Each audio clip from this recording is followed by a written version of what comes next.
Assalamualaikum warahmatullahi wabarakatuh.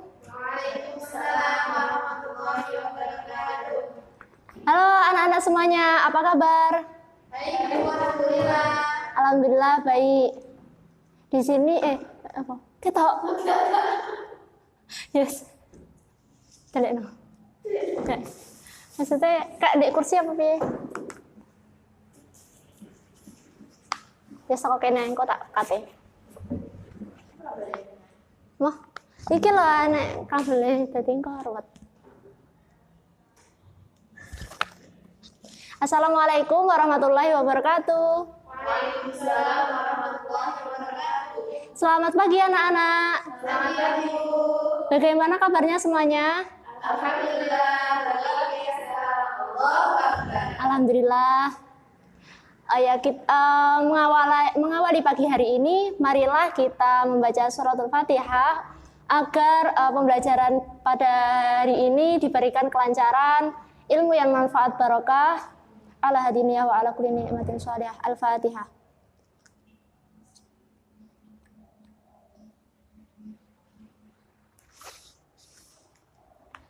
Ya, pertama kita absen dulu ya. Ya, benar. Ayunda Elvani. Lulu Lailia. Hamimatu Sofia. Nuraini Ilmiah. Kenapa nggak masuk? Ada acara keluarga.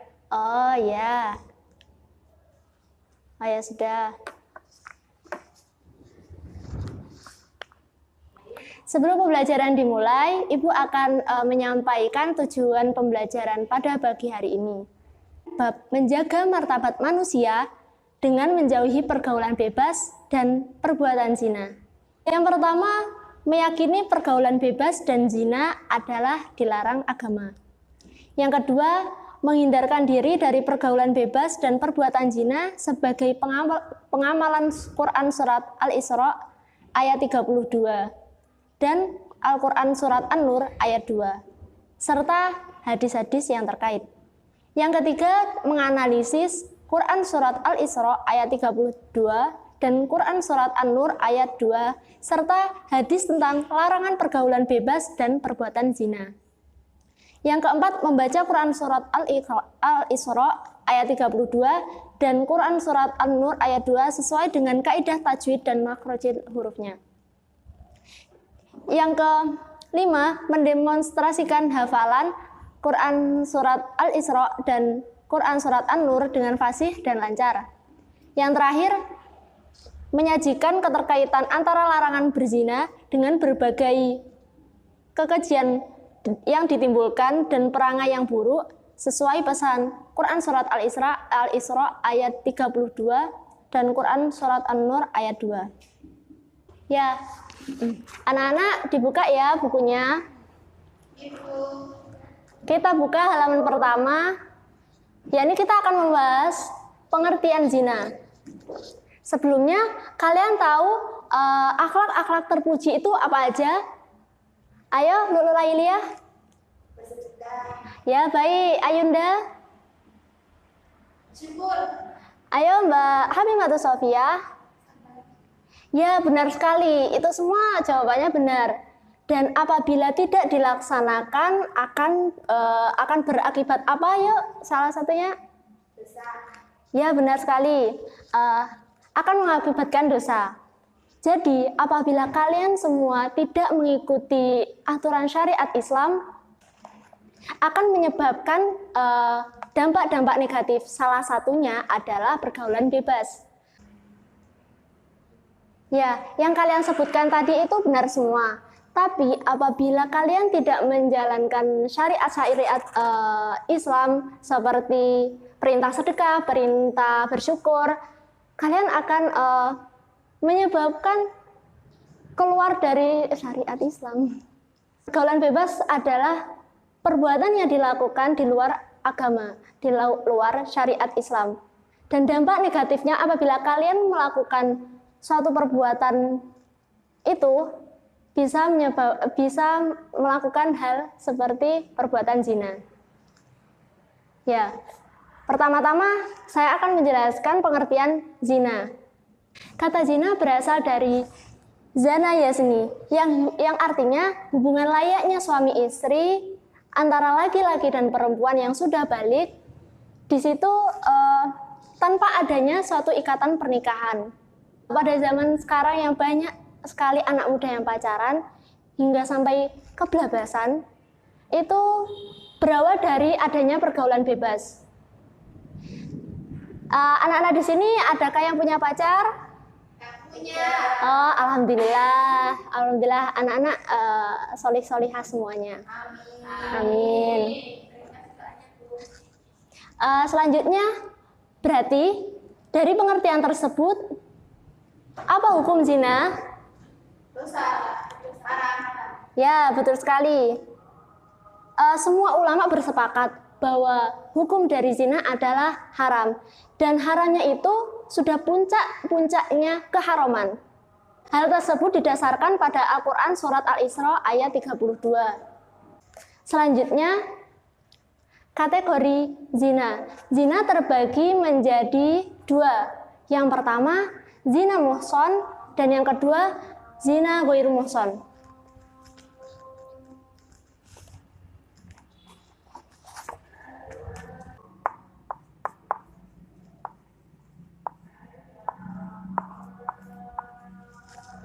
Anak-anak ada yang tahu perbedaan dari zina muhson dengan zina ghairu muhson?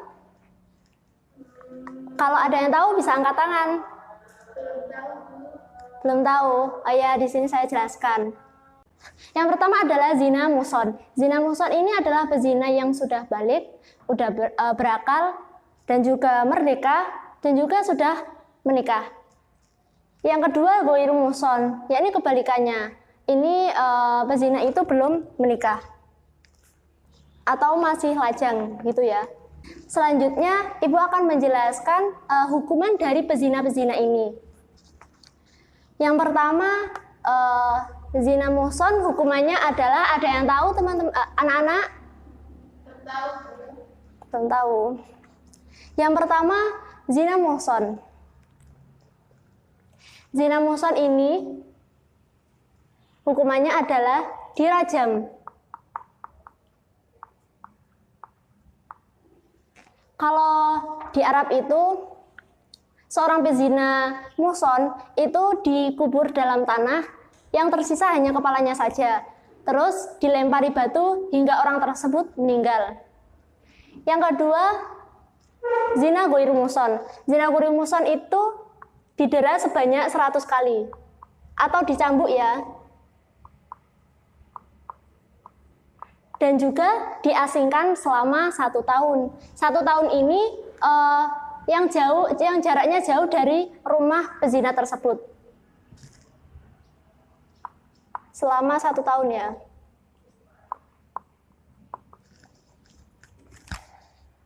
Dari sini ada yang ditanyakan? Ya. Ya. Kalau di Arab masih ada. Dari beberapa penjelasan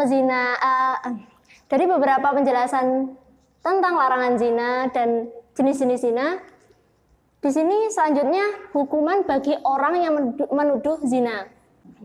Mengingat beratnya hukuman bagi pelaku zina, maka hukum Islam telah menentukan syarat-syarat yang berat bagi terlaksananya hukuman tersebut. Syarat pertama adalah adanya keraguan. Apabila orang tersebut ragu, maka itu tidak bisa dijadikan suatu saksi. Yang kedua, adanya 4 orang saksi yang adil. Dan apabila saksi tersebut cuma ada 3, ada 2, belum bisa diterima secara hukum syariat Islam. Yang ketiga, keempat saksi tersebut melihatnya secara persis, salah satunya berbeda dari teman-temannya, maka itu belum bisa dijadikan saksi. Yang keempat, apabila salah satu saksi tadi itu menyatakan hal yang berbeda dari ketiga temannya, maka mereka semua dijatuhi hukum zina dan didera 80 kali cambukan. Pembahasan selanjutnya adalah ayat-ayat Al-Quran dan hadis tentang larangan zina. Yang pertama, ada Quran surat Al-Isra ayat 32.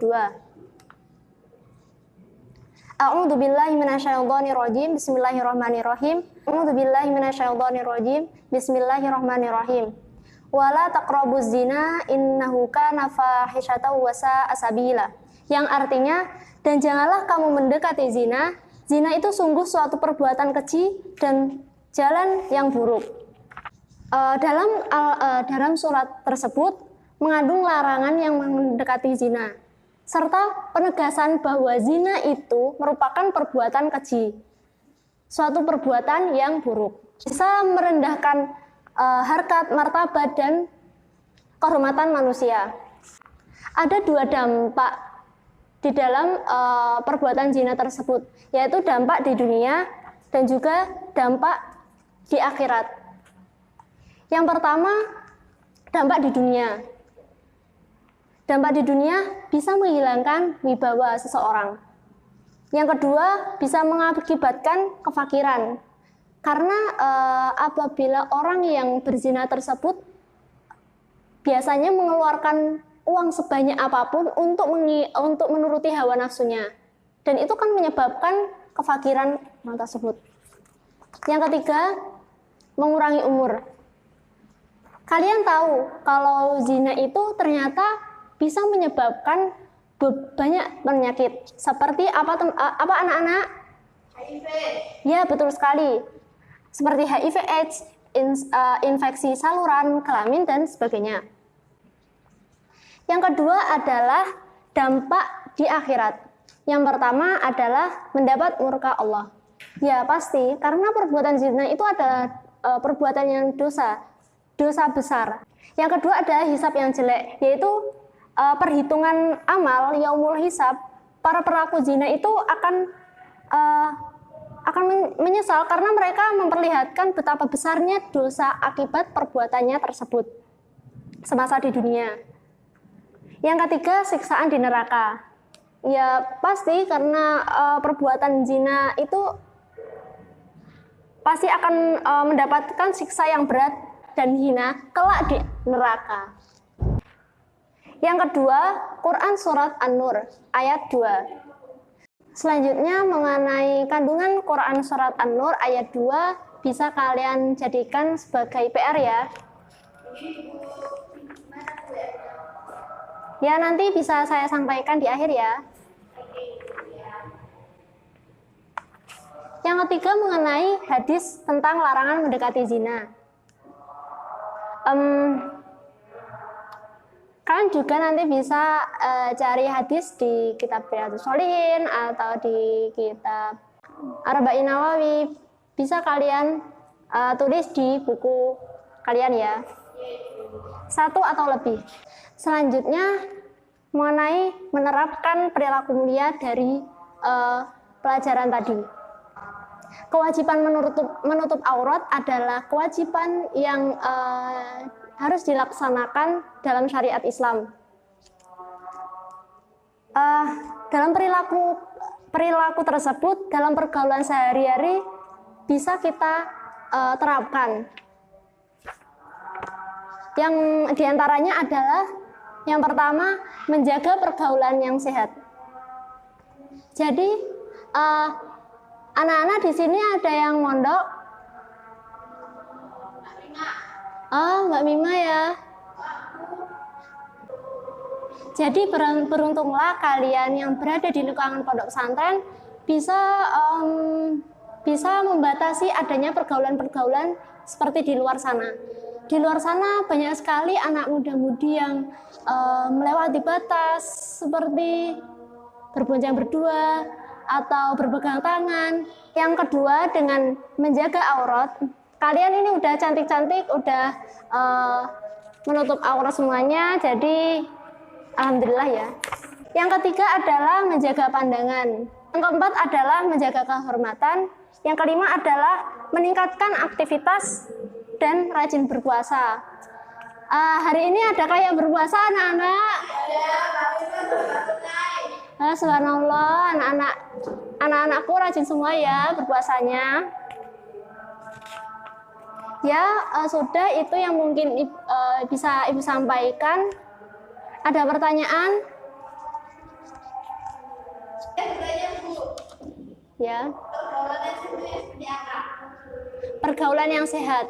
Pergaulan sehat itu seperti lingkungan terdekat kita yang orang-orang yang memiliki orang-orang yang memiliki sikap yang baik, yang bisa mengajak kita ke lingkungan yang baik juga, ke perbuatan yang baik juga. Ya seperti itu. Nah ini udah pada ngantuk ya? Iya. Ya Bu. Ya kan saya punya sedikit lagu. Pasti kalian pada tahu ya.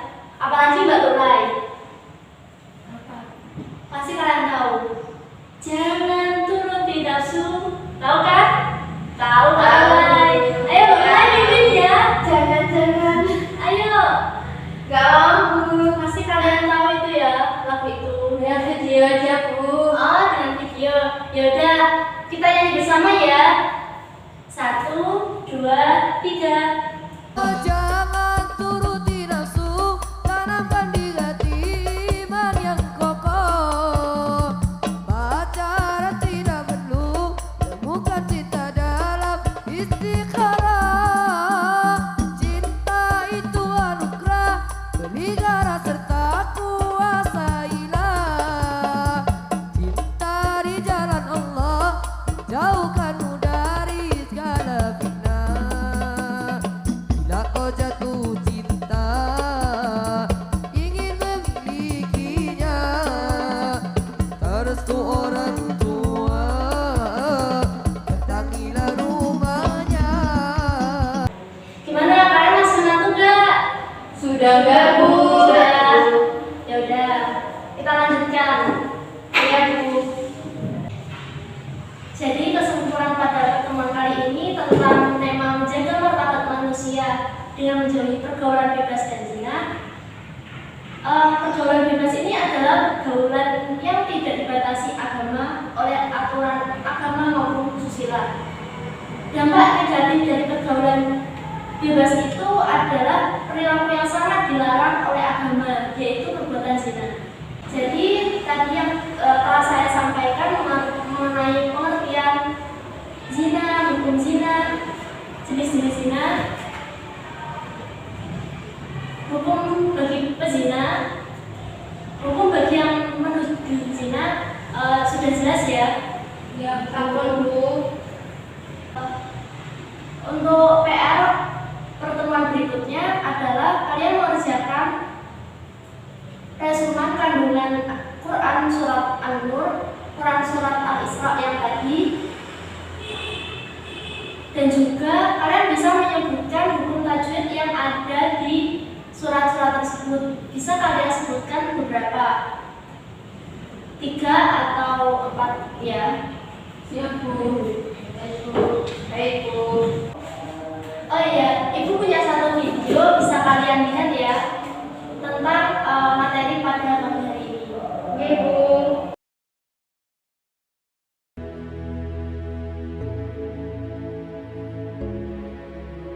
Hari gini masih ada pergaulan bebas.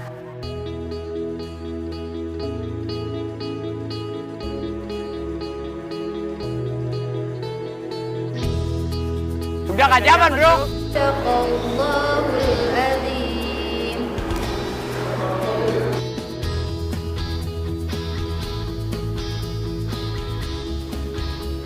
Masa depan lo bakalan hancur.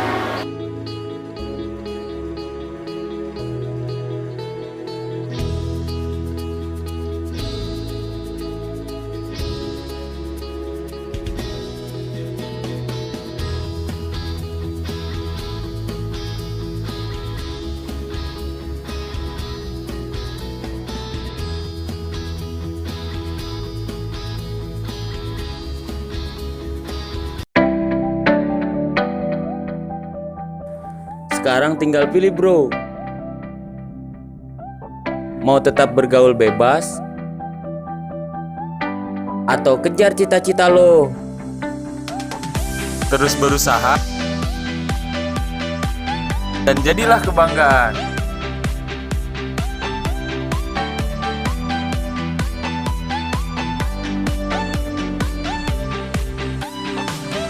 Ya baik, untuk pertemuan kali ini selesai, bisa kita lanjutkan pertemuan berikutnya. Kurang lebihnya mohon maaf ya anak-anak. Wassalamualaikum warahmatullahi